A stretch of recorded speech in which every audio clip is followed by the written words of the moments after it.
بهالمسلسل عم نجرب نلم العائلة نرجع. حلم تحقق، أقوى مني بمطرحها وأنا أقوى منها بمطرحي.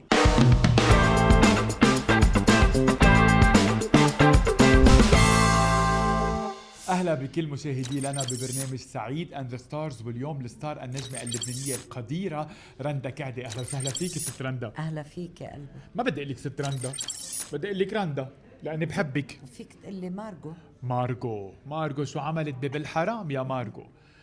بدك تجاوبيني هلا على طريقة مارجو.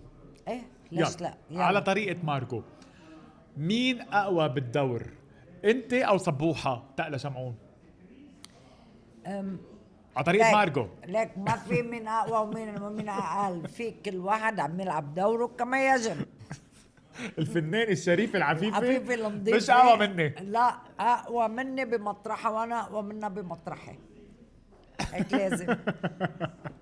تحياتنا لكم انتم الاثنين، تقلى شمعون وانت رندا كعدي، من يعني الرموز اليوم الدراما اللبنانيه. اجتماعكم بعدد من المشاهد كمان اثرى هالمسلسل وترك ابلغ الاثر عند المشاهد. لمستوا هالشيء؟ إيه أكيد، وهيدي كان حلم تحقق. وبدي أشكر كتير إيجل فيلمز يلي كل سنة عم يجمع نخب صراحة بكل مسلسل، وما عم بيعيدوا نفس الكاست. بالعكس كل سنة عم بيزينوا الدراما اللبنانية بأساتذة التمثيل.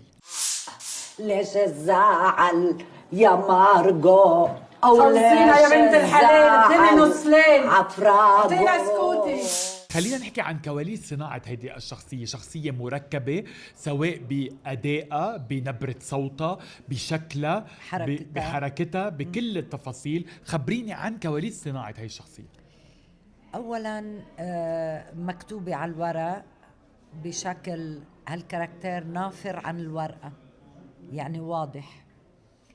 وفيليب أسمر المبدع حبيب قلبي هو بيتدخل. المخرج فيليب أسمر يلي بيتدخل بكل التفاصيل وبيقدم لك الكاركتير جاهز. عليك انت تروح مطرح ما بدك تعيشه، تدرسه، تمتلكه، لتجي تاني يوم على التصوير تبدع انت وياه. نعم. ففيليب عطاني الشكل. هو قال لك لازم يكون في عندك هالباروك السوداء الحاده. هو كل شيء. والبرنايطة القلوسة، اللبس الرجالي الكبير، اللبس الرجالي، لأنه بيعني عن مارجو هي وحيدة. هي معتبرة حالها انه هي المرأة وهي الرجل اللي مسؤولة عن حالها من بعد ما فقدت زوجها بحادث السيارة. ما عندها سند، وهي ما تهنت، يعني ما تزوجت إلا كتب كتابها وخلص. يعني وفلت من بيت أهلها، يعني ما عندها سند. مين سندها؟ نفسها. هي لبست ثياب الرجال اللي هو المرحوم جوزها لحتى تعطي قوة لحالها وتعكس هالقوة للناس، تعكس هالقوة، وتخبت ورا بطحة المشروب. هيدا السؤال الثاني. ادمان الكحول اليوم بيعالج كمان قضية اليوم بالمجتمع، لانه منشوف كتير شخصيات حوالينا حقيقية مدمنة. الكوليك مدمنة، ولكن مدمنة كحول. ايه صحيح. لا تجسدي هيدي الشخصية، تقربتي من ناس عندهم هاي التجربة؟ انا اكتفيت برؤية فيليب المخرج المبدع حبيب قلبي، وبالنص شو هو مكتوب. أخذت بحذافيره من المخرج شو بده، شو رأيته، لوين بده يوصل مارجو. ورحت اشتغلت مع الأكتنج كوتش بنتي حبيبتي تمارا. قعدنا نحط تفاصيل لايرز لحتى كون حاضرة قدام المخرج، قدام الكاميرا، وبعدين قدام الجمهور.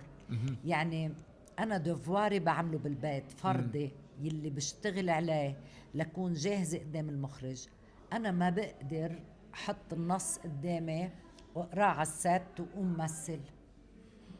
مش أنا ما بقدر، بتاريخي ما بقدر. نعم. بدي اشتغل على الدور قبل ما اقدمه. فالحمد لله انه لقى نجاح، بس تبعت كل الرؤية وكل الخطوات وكل الإضافات اللي ضافها المخرج على النص. كنت حريصة يوصلوا مثل ما هن.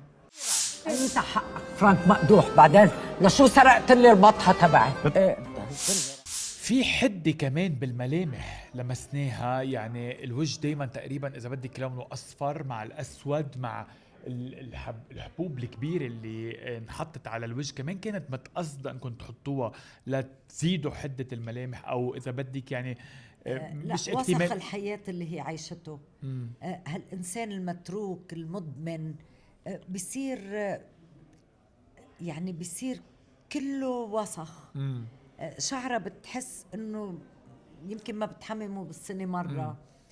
ملامح وجهها، السواد يلي كان حول عيونها بجبينها بخدودها، هالنمش الأسود حول تمها. اهمال للانوثة، إهمال للإنسان اللي للإنسان. فيها.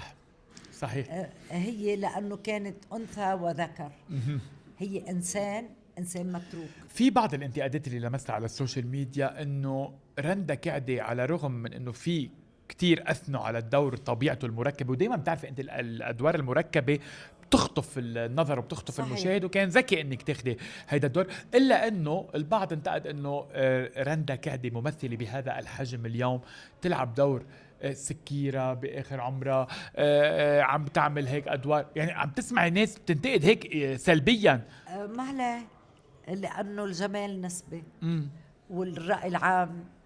نحن لو كلنا بنتوحد على رأي واحد، لبنان كان عاش السلام من وقت ما تعمر لبنان. الحمد لله عنا تعدد آراء، عنا حرية الرأي وحرية التعبير. فما علي، أنا بحترم كل الآراء وبعتبر إنه قالوا حلوة. رندا، أغلب مشاهدك بهيدا العمل هي مواجهة بين مارغو، بين فرد وبين مجموعة. صحيح. ما كان يعني دويت إذا بدك ما بينك وما بين الممثلين. يمكن لحد هلأ شفنا بالحلقة 11 كان بينك وبين تقلة شمعون صبوحة. وبين صباح يعني اللي بتأدي دورة تقلة شمعون، وبين جود اللي بتأدي دورة ماجي بغصن، وكانت ثلاثية حلوة كمان. أنا بقول هيدي ثلاثية لتاريخ حلوة فعلا هيك. ولو بتشوف لما مارغو بعدين يكون لها دور مع هالمجموعة، ما عم بكشف سر، رح بس تنخرد. عم قول انه مارغو مثل هالزنبقة. يعني الكل جرب يشمها، الكل جرب انه يساعدها من شي ميلة، حدا يسمع لها مثل جود كانت دايما تسمع لها لمارغو. ما حكمت عليها على الشكل، ما حكمت عليها على ظروف حياتها انه قديش منسية ومطفية. بالعكس، عملتها كإنسان. هيدي المعاملة الإنسانية اللي صرنا عم نفتقدها بهالمجتمع بهالعصر، لأنه تفككنا. نعم. نحن بهالمسلسل عم نجرب نلم العائلة، نرجع يحضروا مع بعضهم بدون خجل عمل درامي بيحكي قصص كل اللي عم يحضرونا. نعم. رندا كعدي، بدي أشكرك كتير على هاللقاء، وأهلا وسهلا فيكي دايما على لنا وبسعيد أند ستارز. ميرسي. شكرا. واسمح لي عايد كل الناس بالفطر المبارك اللي إن شاء الله بده يحل السلام بإذن الله، والقيام المجيدة. نيالنا بلبنان إنه كل طوايفنا بتصوم مع بعض، بتعيد مع بعض وبتهني بعض، وإن شاء الله منهني بعضنا بلبنان السلام. ونحن من هن الدراما فيكي ست رندا. أهلا وسهلا فيكي على لنا وبسعيد أند ستارز. شكرا.